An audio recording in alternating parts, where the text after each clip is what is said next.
Congress BRS చెప్పే అబద్ధాలకు మళ్లీ మోసపోవద్దని Chevella BJP అభ్యర్థి కొండా విశ్వేశ్వరరెడ్డి అన్నారు. వికారాబాద్ జిల్లా కుల్కచర్ల మండలంలోని వివిధ గ్రామాలలో ప్రజా ఆశీర్వాద యాత్ర నిర్వహించారు.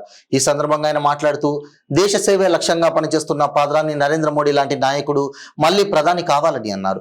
కేంద్రం ఇచ్చే పథకాల నిధుల పేర్లు మార్చి తామే ఇచ్చామని రాష్ట్ర ప్రభుత్వాలు గొప్పలు చెప్పుకుంటున్నాయని కొండా విశ్వేశ్వరరెడ్డి ఆరోపించారు.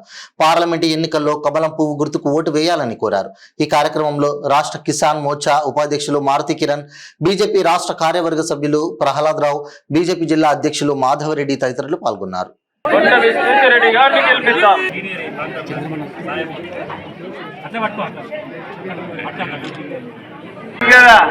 కరెంట్ నేనే ఇచ్చిన, రోడ్ నేనే ఇచ్చిన.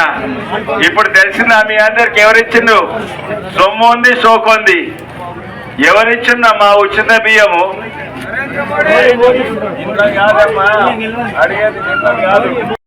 అన్ని నేనే ఇచ్చిన, అన్ని నేనే ఇచ్చిన, అన్ని నేనే ఇచ్చిన అని చెప్తున్నాడు. అన్ని నేనే ఇచ్చిన. రూపాయి బియ్యం నేనే ఇచ్చిన, 5 కేజీలు బియ్యం నేనే ఇచ్చిన, రైతులకు మద్దతు ధర నేనే ఇచ్చిన, యూరియా బస్తాలు, ఎరువు బస్తాలు 2470 రూపాయలు నేనే ఇచ్చిన, ఉచిత కరెంట్ నేనే ఇచ్చిన, లైట్ బుగ్గలు నేనే ఇచ్చిన, ఈ రోడ్ నేనే వేయించిన అని అన్నాడు. ఆ లావు ముక్కోడు ఉంటాడు చూడు, ఇంతకు ముందు అయినా నేనే ఇచ్చిన చెప్తుండు.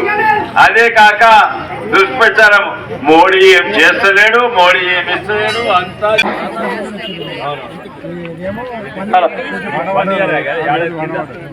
గణపురం గ్రామానికి విచ్చేసినటువంటి చేవెళ్ల పార్లమెంట్ అభ్యర్థి కొండా విశ్వేశ్వరరెడ్డి అన్న గారికి బీజేపీ సీనియర్ నాయకులు గణపురం వెంకటన్న గారు, అదేవిధంగా మాజీ సర్పంచ్ విజయలక్ష్మి గోపాల్ గారు మరియు రాఘవేందర్ గౌడ్ గారు, మహిళలు పెద్ద మొత్తంలో వారికి సన్మానం చేయడం జరుగుతుంది. వారందరికీ